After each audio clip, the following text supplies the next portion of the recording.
You have that to remember store memories. You trust your phone to do it more yourself. You have trust in it. You can abuse it as a second brain, or even a brain, you don't have the space in themselves to be able to think. It's not sheep's brain, it's like the lion brain.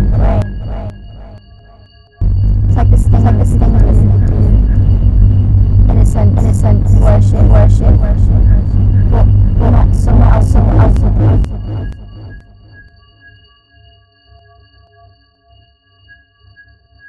People sacrifice who they be for the computer. Would you go to search for a memory?